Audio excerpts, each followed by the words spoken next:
This is Kenya's biggest conversation, The Situation Room. Thank you very much for tuning in on Spice FM, online and on KTN Home. Listen every morning, 6 a.m. to 10 a.m. This show broadcasts here with Eric Latif, Nduoko, and CT Muga. And we always begin the hour with today's proverb. Which one is today's? Well, it's actually from Ethiopia. Dine with a stranger, but save your love for your family. Dine with a stranger, but Yes. save your love for the family. Okay. Okay. Family comes first. Yes. Blood is thicker than water. After Yes. you eat, go home. You have to eat. Go. You sure? Love your family, but feed the stranger. Yes. That's a nice way of paraphrasing it. By all means, don't neglect the stranger. Nawapenda. Lakini, Sasa huyu ako na njaa. yes. Okay. So now let's talk politics. It's Monday and we've got to talk politics, okay? We've seen what happened over the weekend and we mentioned it a little bit. So on Saturday, there was the burial of Mrs. Hannah Mudavadi, 95-year-old matriarch of the Mudavadi family, mother to Musalia Mudavadi. Many political leaders, including the president and the former prime minister, were present, and they spoke. And it was mostly politics on what needs to happen in the country, the kind of Kenya these leaders need to leave us, the kind of work that they need to do. Some of the people who were speaking there, including, for example, Kakamega Senator Cleopa Malala, and even Atwoli, they stood up and they were telling the president, you know what, Mr. President, as you're speaking, as you're doing all the good work that you're doing for this country, there are people inside your own house, who are misbehaving. If you look at ODM, in fact, not ODM, NASA, Raila has been able to rally NASA to the handshake. Musalia is here, Kalonzo is here, Moses Wetangula is here, and they all support the handshake from the NASA side. You, from your side, your own deputy is going against this handshake spirit.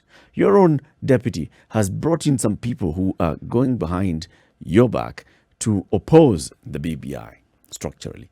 You see the kind of problems that you're having, and Mr. President, you need to take charge. And when the president stood, he said, Msione paka amenyeshewa mukadhani. Oh, msione simba amenyeshewa mukadhani ni paka. So, paka akinyesha utafikiri nini panya? Yeah. Taka mtoto wa simba. So you do not see that and you assume that I'm not in charge. I am fully 100% in charge. It's just that I'm a Democrat. I allow people to express their views. I allow people to express themselves. It's a democratic country, but everything has its own timing. And it basically was just giving you a veiled threat and saying, when that time comes, I will drop the hammer so hard that you will all realize I'm the leader. Do you recall when the Tangatanga movement and the Kieleweke movement were in full swing and people were traversing the country and the drama surrounding it was profound? And a lot of it focused on the president and the ills that were allocated to him and the things that were said he had not done. And it continued and it continued and it continued. And people got bolder and bolder. And then the president took action. And suddenly, certain key positions within the two houses that we have, and that had been held by individuals who were on the Tangatanga side, fell by the wayside. Right. And the hue and cry took on a different tone. Oh, we are being picked on. Oh, what did they expect? To continue being allowed to simply say whatever they saw fit, to disparage the president, albeit even insult him directly. And he simply kept quiet and listened. Now, when he responded, there was a complaint, a huge complaint. Right now, the same has happened. We've had politicians going around the country, doing what they thought was in their best interest, and doing the things that politicians do, cajoling, inciting others, doing the other. And then the president makes a statement in response to statements that have been made. And suddenly the president is being tribalistic. Really, is he? Is he? Is he? Because if you want to look at things with the same eye that we look at them, we had looked at them previously, then it wouldn't be that the speak would change. It shouldn't be that it changes, because then something is now targeted at you.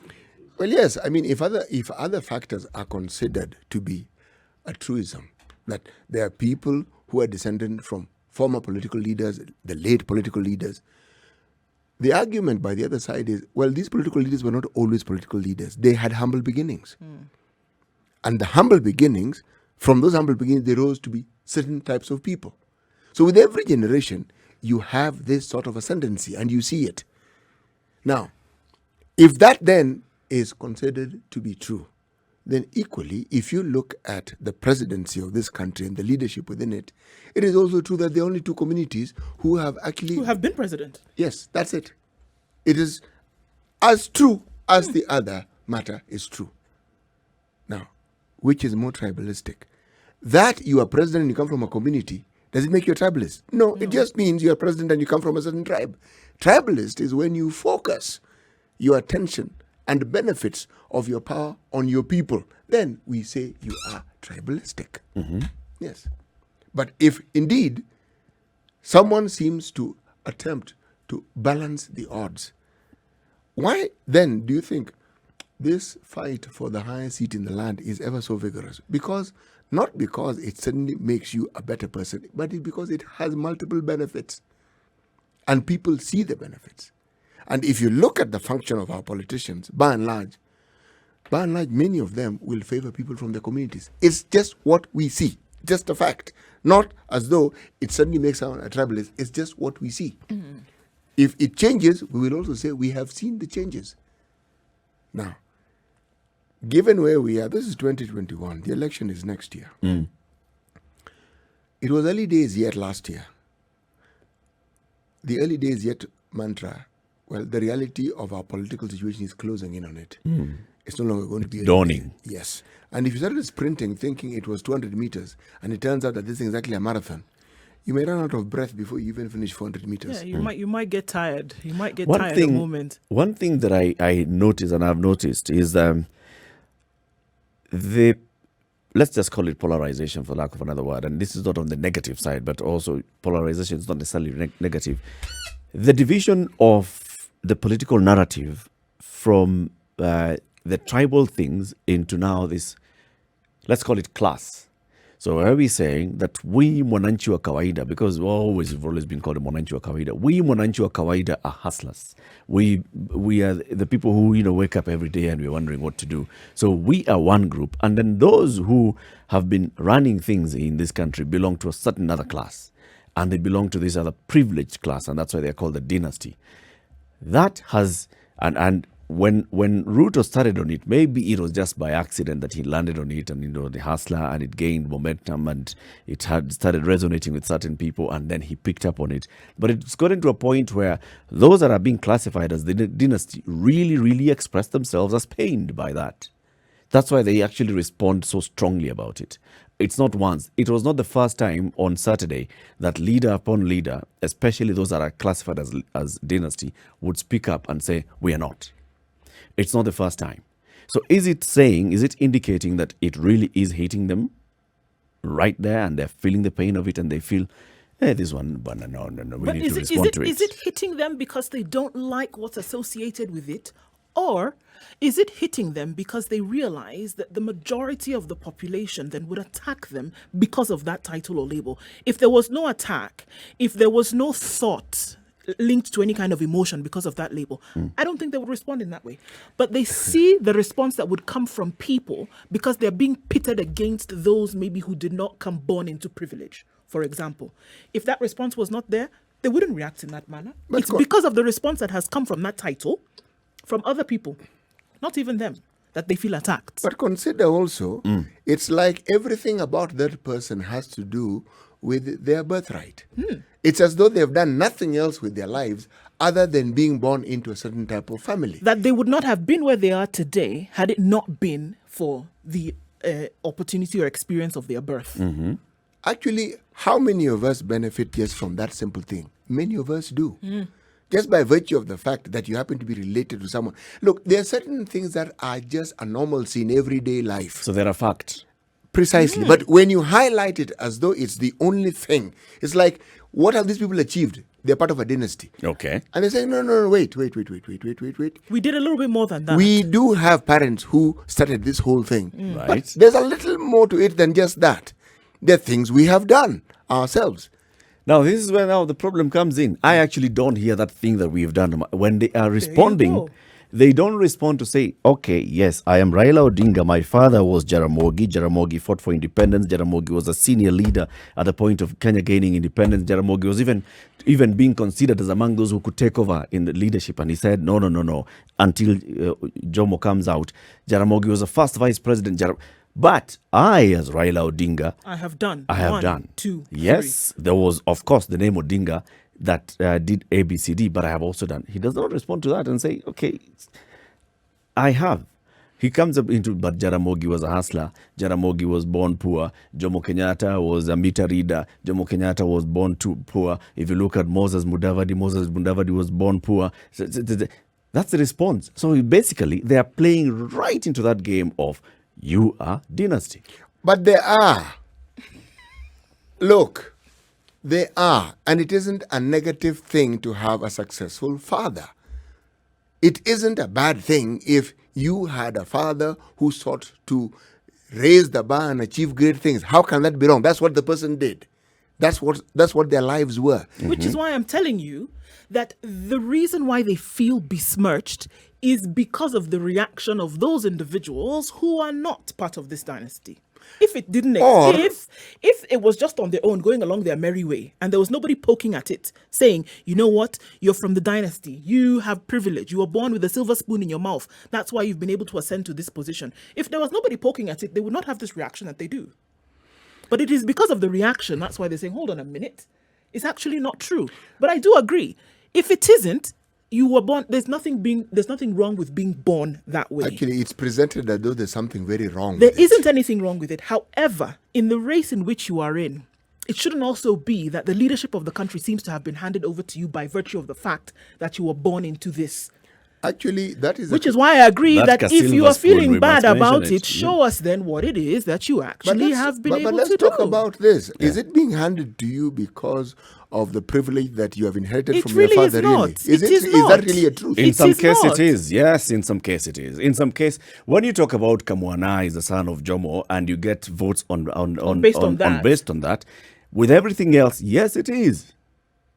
You see, we're talking about perceptions, and you like bringing this up all the time, City, and it's very important. Perception-wise, that's how it appears.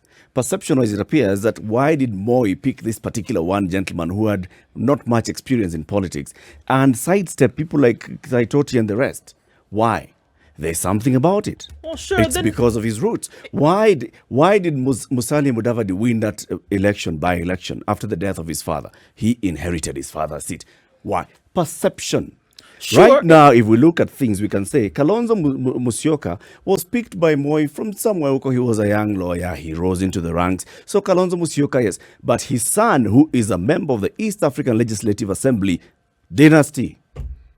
Perception is, why is Kalonzo Musyoka Jr. a member of the East African Legislative Assembly? What has he done to rise to that level? The perception is, though, however, that then there are individuals, or the word you like using all the time, cabal of people who are making sure that the descendants of such people remain in positions that are either lucrative or they find themselves into power when it comes to the government. Dynasty. It would be the perception of many a Kenyan that there are forces working behind the scenes to make sure that the lineage remains in power. For every leader of a dynasty or the originator of a dynasty, there are many others with whom they were at the same level at some point in time.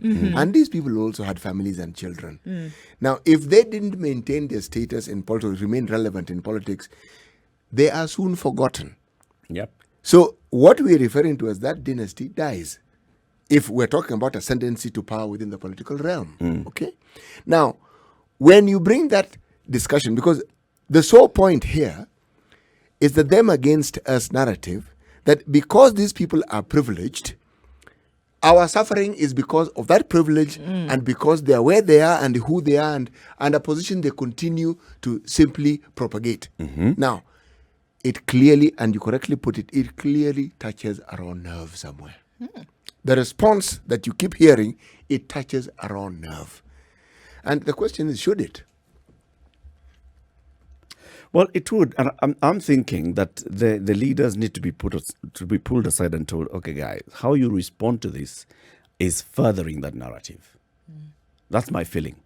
That when you see them standing up and saying, you know what, Jaramogi was this, Jomo was this, we are not dynasty. When you keep doing that, you're basically reminding us that the other side are actually calling you dynasty, and now you're trying to push back and say, but no. And in but pushing just- back, just you're because my father actually was rich, confirming that you're indeed you confirming are. that you Not are. even just in pushing back. If anything comes out that would show that you are defensive of that position, then what are you defending if it's not true? And then now it has gone to a point where it's given birth to a political party that now is actually even aligning itself that way and saying we're the Wheelbarrow Party. So the Wheelbarrow Party was launched at some fanfare in Nairobi on Friday, right?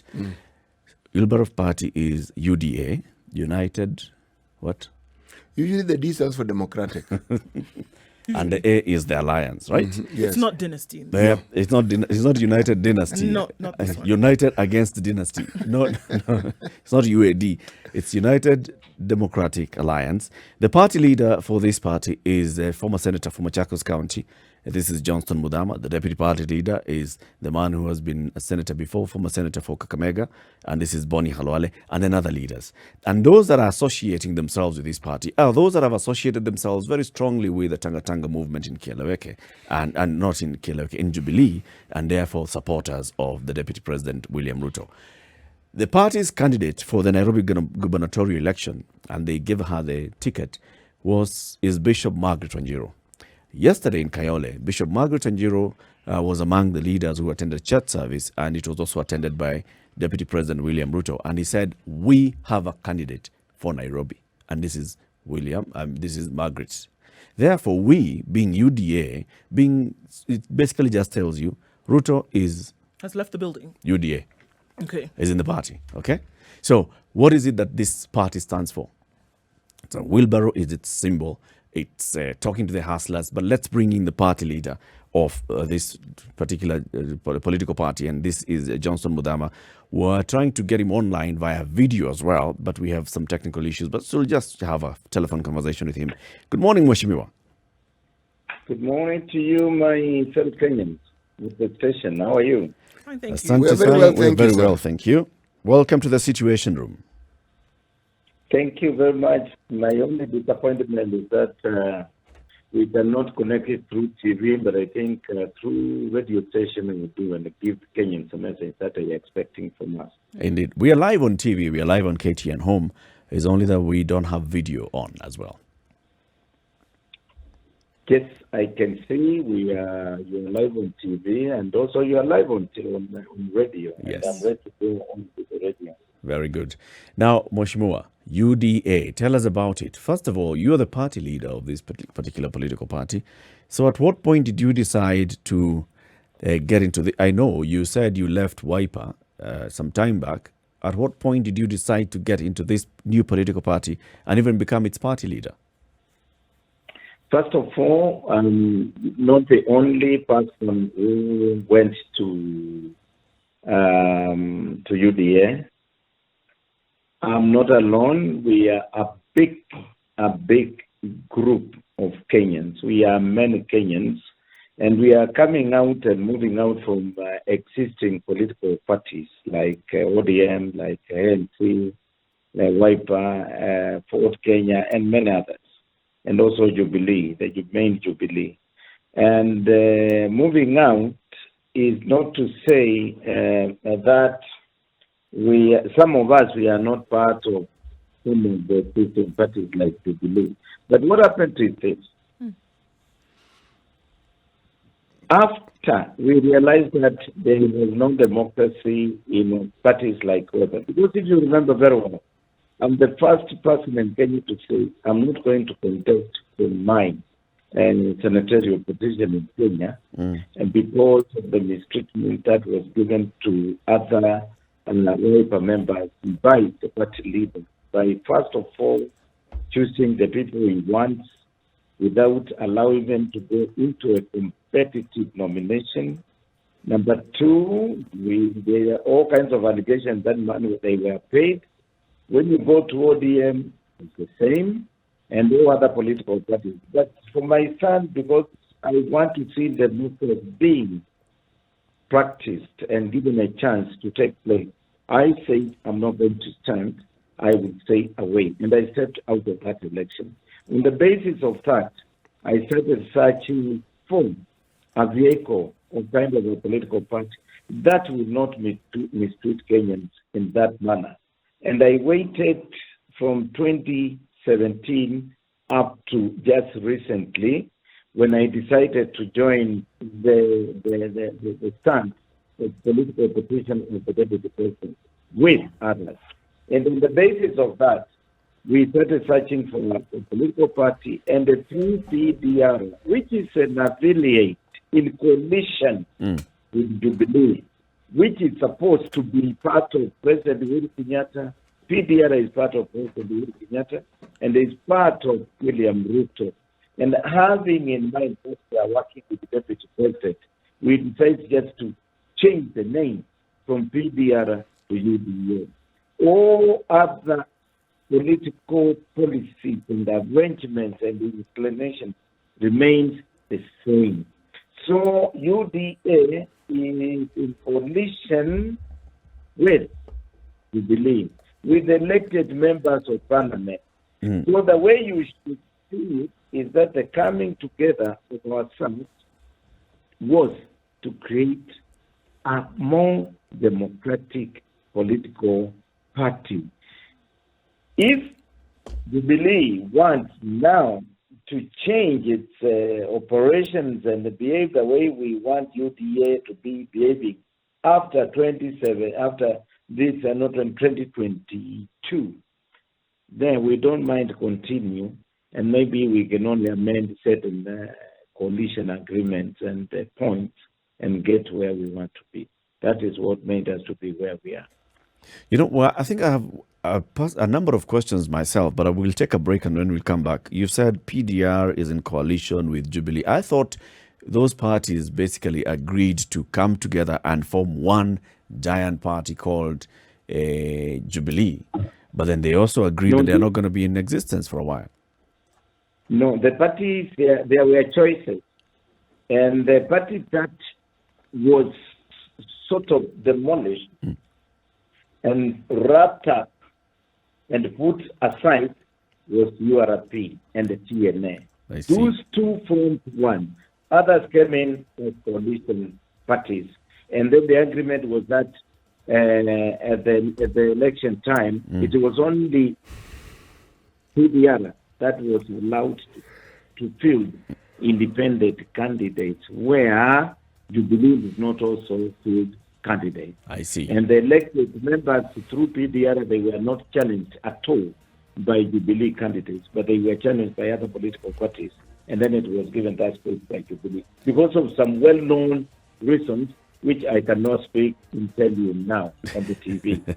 It's a situation room at 8:30. We are live on Spice FM on KTN Home, and we're also live online on Spice FM KE, YouTube, Facebook, Twitter, and www.spicefm.co.ke. This and every morning you have in the studio Eric Latif, CT Muga, Nduoko, and joining us on the line is the party leader of the United Democratic Alliance. This is former Senator Johnson Muthama. This UDA is the Wilbaro Party, and we're having a conversation with him to understand more about the party. Mheshimiwa, I want to thank you for expanding the political space and the democratic space in the country. This is what I believe this party is helping do. But everything that you've said resonates well and it sounds well, but this isn't the first time we've heard these things. Whenever people have moved from one party and moved to the other, what is it, if I may ask, is UDA going to do differently to ensure that the very things that have made you move from the other parties are actually enshrined and put into practice in UDA? We are being driven with one main agenda called democracy. And I can now try to give you some examples. When we got together and we decided to pick a candidate from Sambweni, we managed to do that by using scientific opinion polls. And after getting the results, we called all the candidates who were willing to stand with us, despite the fact we did not have a party. But we wanted our candidate to be as an independent candidate. It is through that we called the other concerned candidates and we displayed the results in a very open manner on a broad daylight. But at the end of the day, they said numbers never lie. And they accepted the results. And for that reason, we picked one candidate called Faisal Bada, and the others came in without being coerced or forced to support one candidate, and we win the election, the by-election. Secondly, now when it came to Matugu and the Kabichai, we did the same. And we called all the candidates and we displayed the results to them. Some agreed with us, and they agreed to go and support the candidate who was picked through scientific research. And those who refused, we told them you are free to exercise your democratic rights. You can go and stand either as an independent candidate or join other political parties. Clearly, without asking more questions, and even without looking at other areas of MCRs and so on, just by giving an illustration of the three by-elections, one done and two coming, and the constituencies, is a clear way of allowing democracy to take place. Unlike when you look at other political parties, they just picked. And we saw demonstrations taking place in Matugu of supporters of one of the political parties saying the method that was used, it is not acceptable to them, and they are defecting from that political party. Unlike where we are standing, nothing like that was witnessed, and nothing like that will be witnessed. So that's the approach we want to do. Well, two responses to that, Mheshimiwa. One is there's a story in the papers this morning about the Matungu by-election where some of the candidates are alleging that you invited them to Nairobi. They did not know that they were coming to meet with UDA leadership. They actually came, one of them says they came to your home, and that's where they were being told to drop their campaigns and drop their bid for election and support a candidate that is supported by UDA. That is one. The second one, as you say, that this is how then you're picking your candidates. How did you pick Margaret Wanjiru as the candidate for Nairobi County? Was it the same? Was it a scientific poll? Did you call in the other candidates and tell them this is the best candidate? Or do you have any other internal mechanisms? Let me start by saying, frankly speaking and openly, nobody was coerced to support another candidate within the two, in the two constituencies. Everything was shown. We say this is how the scientific research says. And at the end of the day, we also left it open. If you want to go with this result, it is your right to do it.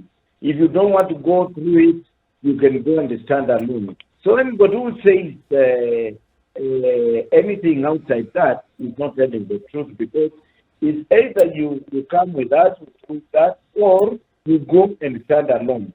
I think that is the democracy that can be allowed. And don't expect even when you call a meeting people to come and agree with you. No, there are those who will challenge the decision that you want to make, or who will refuse to go by the request you are trying to make. And that does not mean that they are misunderstanding. No, but it's a freedom of choice. Nairobi? About Margaret Wanjiru, we have not yet received any other request. When the by-election was being announced, because maybe at that time also our party was not there, and maybe some people did not want to go as independent candidates for Nairobi, but the only person who came and talked to us was Margaret Wanjiru. And then we cannot go around asking people, do you want to stand? Do you want to stand? That's the only request we received. We went by it, and we had no other choice. But if we had two, we could have done the same. Okay. The perception every time we see, I mean, you've talked about, Mweshimua, this being an affiliate of the Greater Jubilee Party, right? The perception is that every time we see a creation as such, it's not necessarily to establish political ideologies, but it's for people to gain some kind of political expediency. How would you change that perception? Because it would look as though, to many people, that the creation of such is then to put somebody in the front line politically. Is this different here?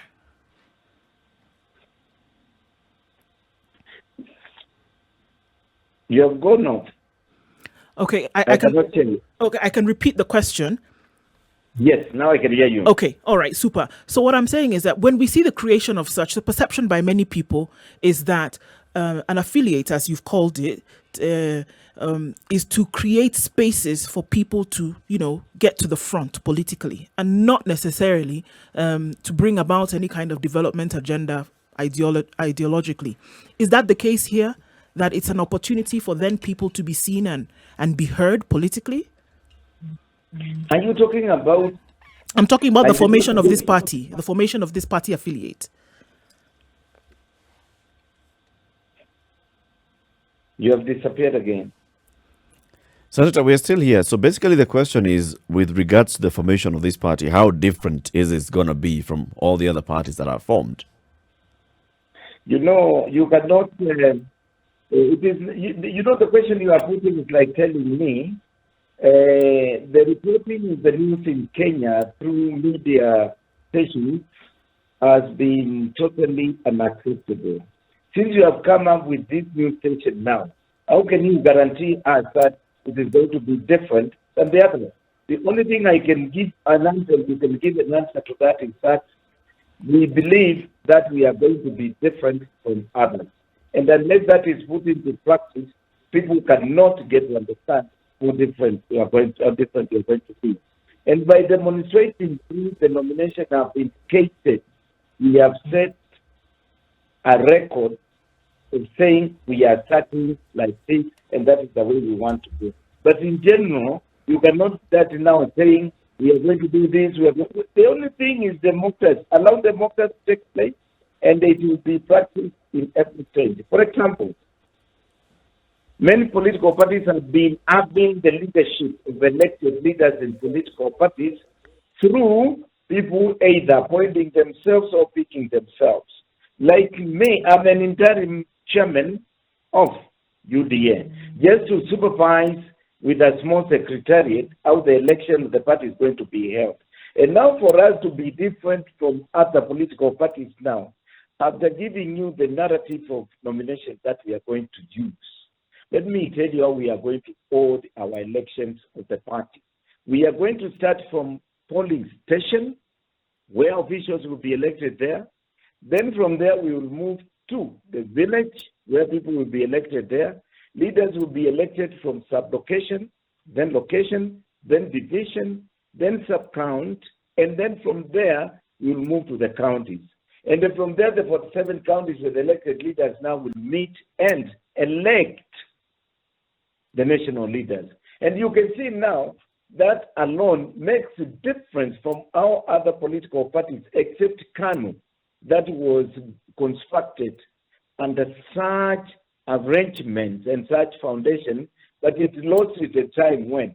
But that's where we want to go. And that is exemplary different and an exceptional way of conducting party elections, which has never taken place in this country since 1963. All right, let's look at what you hope to do as this is rise to the top leadership of the country. I'm sure your party will be fielding a presidential candidate in 2022, isn't it? Yes. And it's likely going to be anyone who comes and beats or is defeated by William Ruto, isn't it? Yes. So, if we say that UDA is seeking to then run this country, have a UDA administration in this country, how different is it likely to be? If, for example, let's just say, this is just, hypothetically, that William Ruto vies for the presidential ticket of UDA. William Ruto gets the UDA presidential ticket. William Ruto then vies as president. And let's look at all the members of parliament and Senate who have expressed support for UDA. How different are they going to be from what we are seeing with the Jubilee administration, which UDA is collaborating with? Let me start by saying this, my brother, and I want to back again, take you to your own professional area of operation, and that is the media. Yep. You had the KTN station, which was there before. Yep. Then you brought another station on the same name of KTN, but news. Yes. If I ask you today, what difference have you brought or do you expect to bring in the future with the two radio stations? You tell me one will broadcast news 24/7 and the other one will just be like another TV station. Yep. And that's the answer you give me. So we cannot now start comparing UDA and its leadership with the Jubilee that is in place now and that is serving. Well, what I can say is that in every administration that comes in, will have its own policy and a way of doing things for the citizens who will have elected that administration. Perhaps I can ask the question. We expect to have a lot of changes, a lot of different applications to leadership than what has been there currently and what has been there before. Let me give you an example of one thing that is taking place today. Like today's UDA was in the leadership. There's no way we can be talking about amending a good constitution like the one we have by spending money and not to deal with the current issues that is affecting Kenyans, like the parent school fees, medication, paying of nurses and doctors, teachers, and so on.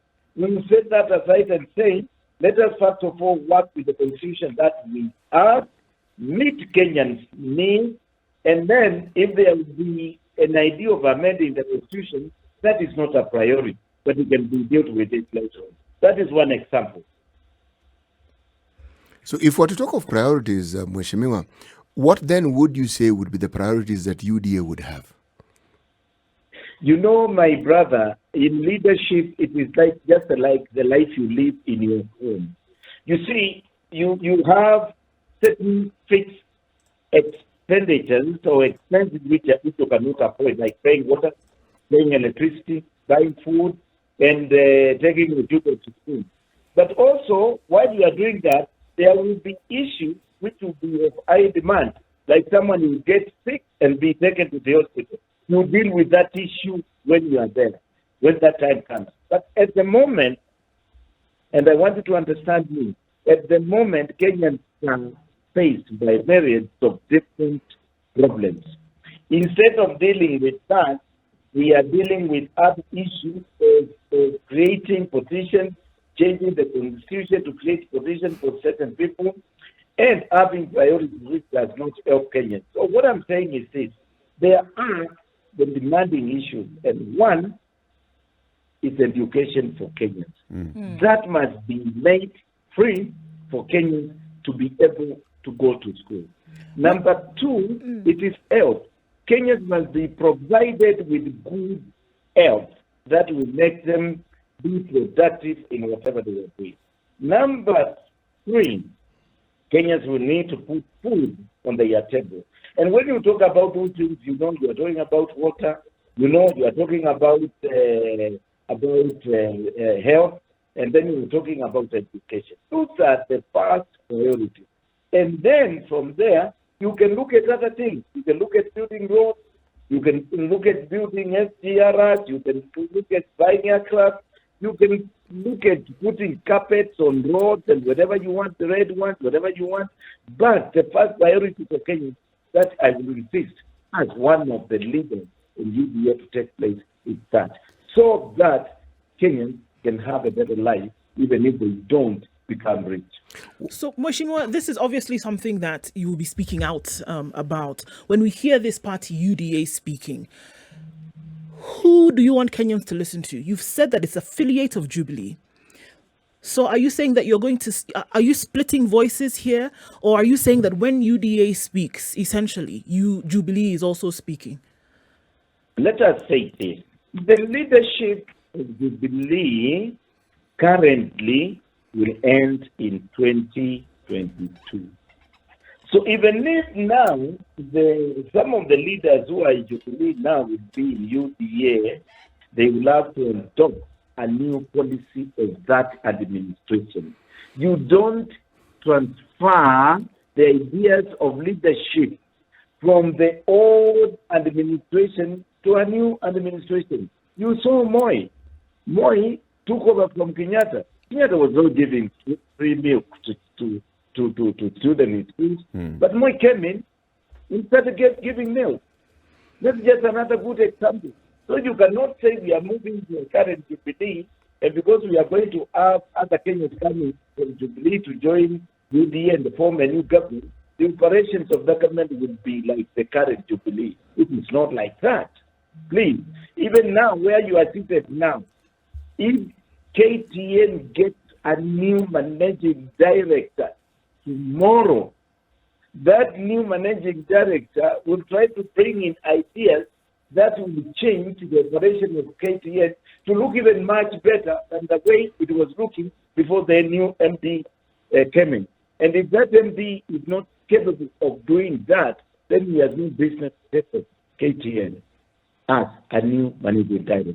I think I'm making it myself crystal clear with very good illustration. Indeed, you are. Let me ask you this question. From where you sit, even in 2017, you were not a member of Jubilee. Now, because you're party leader of UDA, then you are therefore affiliated with Jubilee. But as Johnson Muthama, do you think the Jubilee administration has performed well in the last 7 years or 8 years in power? I want to say, although I was opposing the Jubilee leadership, I was doing that not because I was doing by hating someone or disliking someone or disliking Jubilee as a party, but I did that according to the mandate I was given to be in the opposition to apply checks and balances. And frankly speaking, Jubilee performed in the first 5 years. And then after 2017, there is no development agenda that is taking place now. Instead, those who were in the opposition, leading the opposition and the government of Jubilee came together, the president and the opposition leader.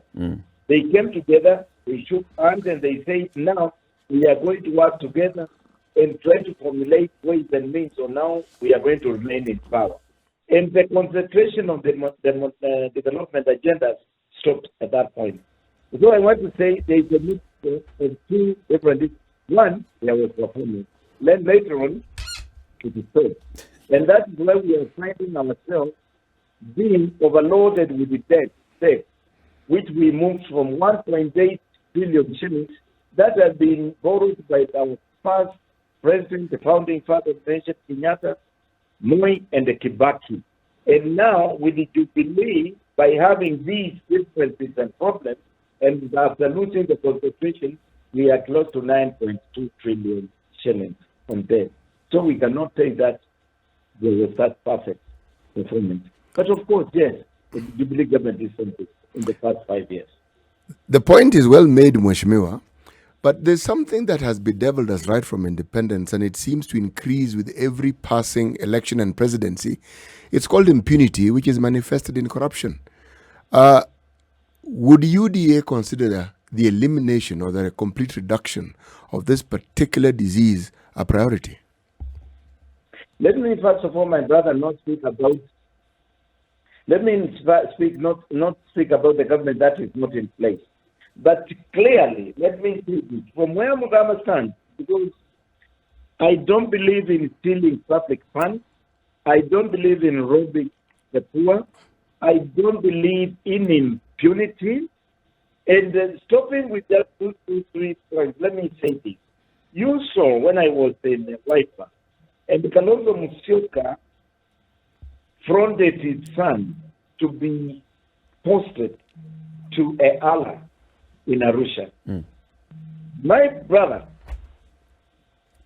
Kalonzo Musyoka, I cautioned him on his face and I told him this is totally unacceptable. That now makes you see that we have differences, and this is one of the issues that caused me, in addition to what I read before, is the party. So impunity to me will not be allowed. Because look at this. Uhuru Kenyatta is the president of Kenya. Prime Minister Raila Odinga is one of the top leaders we wanted to take the leadership of this country. He takes his brother to Arusha. Uhuru appoints his first cousin, Betty Mugo, to Senate. Irrespective of what Kenyans' wishes are vested. The reason I'm saying that is impunity. I'll fight it. I've fought it. I'm fighting it now through these examples, and I'll fight it. The other one is corruption. Me, myself, I've never done business with the government. Me, myself, I've never taken anything from the government. I don't believe in stealing, but I believe in putting the resources and the roads in this country to Kenyans. Because once we do that, they will make money, they will pay taxes, the government will get enough money. That will not be allowed by Senator Muthama, wherever you be seated. So, in short, my stand will be to say this is the way. Maybe at that time the president I'll be having will be listening. He will listen to me and others, and we will try to change things in this country. And the first thing to echo my brother, as I say, now look at the way we are speaking now. You are at the station. This never happened 10 years ago. This was not to happen 20 years ago. But it went with the changes and believing with the leadership that is where you are seated now. And because changes must take place, we are now speaking through all of us a small gadget called Zoom, and we can listen to each other. I expect change must take place in Kenya. There must be first day for that change, and I think if God gives us life and I'll be part of the government, that will be in UDA. I would either be in to bring change, or I'll be out saying change will never come. I don't want us to end without me asking this question, Mheshimiwa, because you are fronting yourselves as the Hustlers Party. In fact, even your symbol, the wheelbarrow, is going all the way to the Hustlers Party. But then looking at the leadership, you have a billionaire as a party leader. We have a doctor who has served in Parliament and Senate as the deputy party leader. We have a billionaire who wants to be the presidential candidate. What options, what positions do you want to reserve for the hustler? The actual hustler that you keep referring to, what position do they have in this party, apart from just being a voting machine? Let me start by saying, if you talk about Muthama as a person, and you come to Muthama, Muthama can start telling you and demonstrate to you how he used to buy stones for 5 shillings, put them in his pocket, and come and sell them and make a living. And the Muthama grew up there. It was one-room office. Muthama grew up there up to a 2-room office. And so on. I can now give you a narrative on how to go. If you ask me about a deputy president, you are saying it's a billionaire or millionaire. That is difficult to say, because, you see, many people have been taught to be rich in this country. They ended up dying as poor people. Look at now, even the former tycoons, you keep on calling them tycoons. We see them passing on. We thought there was a lot of money, only to realize that the guys, they were living in bones. So it is difficult to talk about Kalwale or talk about Ruto, but I can talk about myself. And when I would sit down and they keep advice, so now we should behave in the government, I'm not going to talk about how President Kenyatta behaved, or Raila or Kalonzo, my cousin. No, I'll talk about Muthama. And I say, Muthama did this, and this is what I wish to do. So everybody with an idea of stealing public funds should erase it and keep it away. Because personally, myself, where I'm seated and being part of the government, I'm not going to allow that. But now to start saying so and so is a billionaire, how do you know he has money. He's not living from loan.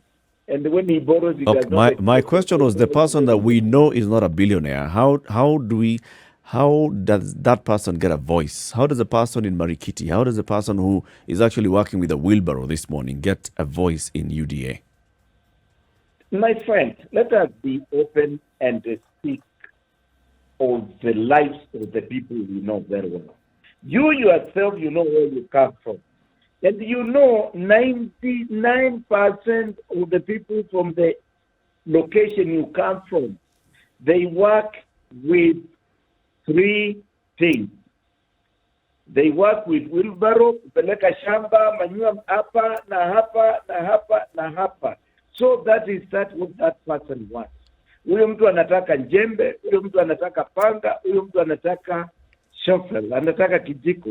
And by doing that, that is the common mwananchi. Those are the things that you are looking for. You are looking to sit at KTN, have a cup of tea, cup of coffee, be on time, have electricity, have a flushing toilet, have clean water. The people in the village where you come from, myself where I come from, 99% of the people, they are not looking at that on that life. So what they want is some instruments to be able to move the products from the shamba, 5 bananas, 5 bags of potatoes, to move them to the market. They can only do that with the hotel, or they can only do that with wheelbarrow, and they can do cultivation with those mere things. Johnson Muthama, we have run out of time, Muthama. Thank you very much for speaking to us today. We will invite you again as the party then gathers momentum, as you go into recruitment drive, as you go into getting more and more people into your party, and as you also galvanize your messaging to the people. We'll be inviting you to have more and more of these conversations. Johnson Muthama is the party leader of the UDA. This is the United Democratic Alliance. Asante sana for speaking to us this morning. Asante. God bless you, and we'll talk. Thank you very much, sir.